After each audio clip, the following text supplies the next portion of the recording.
Agora nós vamos falar das figuras de pensamento, das principais figuras de pensamento. As principais figuras de pensamento são antítese, paradoxo, ironia, eufemismo, hipérbole, prosopopeia ou personificação, apóstrofe e gradação. São as principais figuras de pensamento. Vamos ver o conceito de cada uma dessas figuras e os exemplos aqui. Estamos na página 112 com as figuras de pensamento. Observe aí. Antítese. Antítese consiste na aproximação de palavras que se opõem pelo sentido. Palavras opostas, por exemplo, como verdade, mentira, fé, razão, céu, inferno, né? São vida, morte, são palavras opostas. Nesse caso, antítese. Observe, eu meditava e dizia, será de alegria, será de tristeza? Quanta verdade tristonha ou mentira risonha uma carta nos traz. Então, observe que o autor escreve estes versos, né, letra de uma canção, né, em que ele opõe palavras. Será de alegria? Será de tristeza? Quanta verdade tristonha ou mentira risonha. Então, nesse caso, nós temos essa figura de linguagem chamada antítese, aproximação de palavras opostas. Paradoxo, por sua vez, já se caracteriza como sendo a aproximação de ideias opostas, não necessariamente palavras, mas ideias opostas. O paradoxo, antítese, palavras opostas, paradoxo, ideias opostas. Ou seja, paradoxo se assemelha muito à antítese, a diferença é que em vez de simples palavras, ideias opostas. Então, por exemplo, em Drummond de Andrade nós temos aqui, eu fujo ou não sei não, mas é tão duro este infinito espaço ultrafechado. Infinito espaço, uma coisa gigantesca, né? Infinita, né? Ultra fechado, uma coisa minúscula. Então, ideias opostas, isso é característica do paradoxo.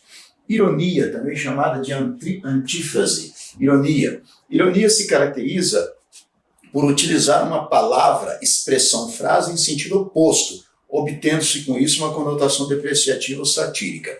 Você usa o recurso de ironia para falar alguma coisa querendo dizer exatamente o contrário daquilo que você está falando. Por exemplo, se diz assim, vocês têm uma grande vantagem, esquecem tudo de um dia para outro. É claro que isso não é uma vantagem, né? Então, quando se diz, vocês têm uma grande vantagem, esquecem toda a matéria de um dia para outro. Nesse caso, eu estou sendo irônico, eu estou dizendo uma coisa, mas querendo produzir efeito contrário daquilo que eu disse. Da mesma forma, se eu chegar para uma criança que acaba de rasgar o meu livro, eu digo, que belo trabalho você fez. Evidentemente que eu não quero dizer que é belo, né? Estou usando uma ironia, né? Que belo trabalho você fez. A ironia se caracteriza por uso de palavras ou frases no sentido contrário, de modo a obter uma conotação satírica ou depreciativa.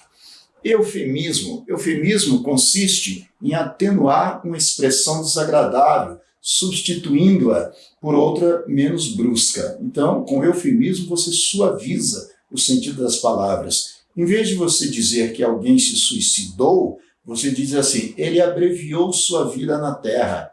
A Getúlio Vargas abreviou sua vida na Terra, em vez de dizer Getúlio Vargas suicidou-se. Nesse caso, nós temos essa figura chamada eufemismo.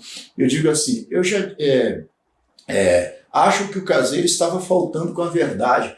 Em vez de eu dizer que ele estava mentindo, eu digo, ele estava faltando com a verdade. Estou atenuando o sentido da palavra. Nesse caso, eufemismo. Da mesma forma, se eu disser assim, meu neto não foi muito feliz nos exames. Em vez de eu dizer que ele foi reprovado, eu digo que ele não foi feliz nos exames. Isso é eufemismo. Tentativa de suavizar uma expressão ou palavra desagradável. Hipérbole consiste no exagero numa afirmação. Você usa palavras e expressões de forma exagerada. Aí é hipérbole. Por exemplo, como é que você, que já estudou isso 1 milhão de vezes, não aprende? É claro que você não estudou 1 milhão de vezes. Eu quero dizer que você estudou bastante. Como é que você já estudou isso 1 milhão de vezes e não aprende? Então, nesse caso, nós temos um exagero na afirmação. Eu digo assim, ela chorou um rio de lágrimas. É evidente que ela não chorou um rio de lágrimas. Eu quero dizer que ela chorou muito. Então eu exagero na afirmação. Nesse caso, esse exagero caracteriza a hipérbole, uma figura de pensamento. Prosopopeia, ou personificação, consiste em dar características animadas a seres inanimados.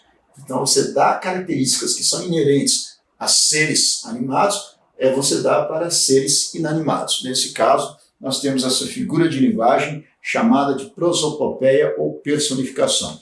Por exemplo, a mesma caligrafia que me disse um dia, estou farto de ti.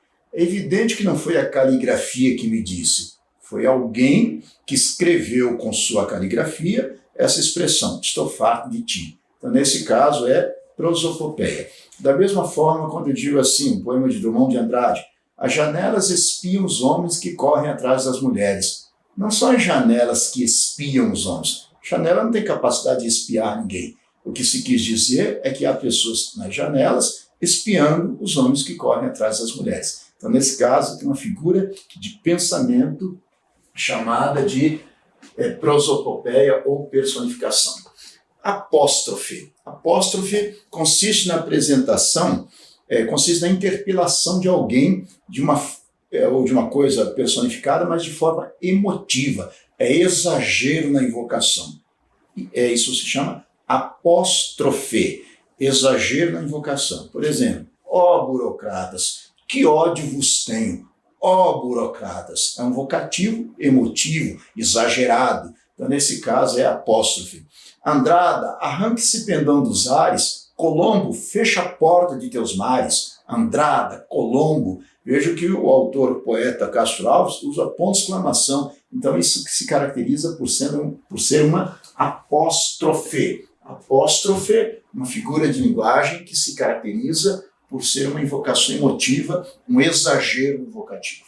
E gradação consiste em você colocar ideias em ordem gradativa. É importante saber que a gradação pode ser tanto do tipo clímax quanto do tipo anticlímax. O que é uma gradação do tipo clímax? É quando você parte um elemento menor para o maior. Aí você está em ordem ascendente, é clímax. Quando parte um elemento maior para o menor, em gradação descendente, anticlímax. Então, gradação consiste na apresentação de ideias em ordem gradativa. Quando a sequência é ascendente, clímax. Quando é descendente, anticlímax. Por exemplo, chega de tentar dissimular e disfarçar e esconder. De tentar, dissimular e disfarçar e esconder. O autor apresenta ideias numa sequência gradativa ascendente, né? Tentar, dissimular e disfarçar e esconder. Então, no caso aqui, houve gradação. Pletora de alegria, um show de Jorge Benjor dentro de nós, é muito, é grande, é total. Na canção de Caetano Veloso, é muito, é grande, é total. Houve uma gradação ascendente. Nesse caso, é gradação do tipo clímax. Descendente, anticlímax. Ascendente, clímax. Essas são as figuras de pensamento, as principais figuras de pensamento. Recapitulando, antítese, paradoxo, ironia, eufemismo, hipérbole, prosopopeia, apóstrofe, gradação. Essas figuras de pensamento, todas as figuras de linguagem, figuras de pensamento, figuras de sintaxe, figuras de palavras, nós costumamos tanto usar quanto ver aí nos nossos textos. Isso que é importante que você saiba a diferença entre elas.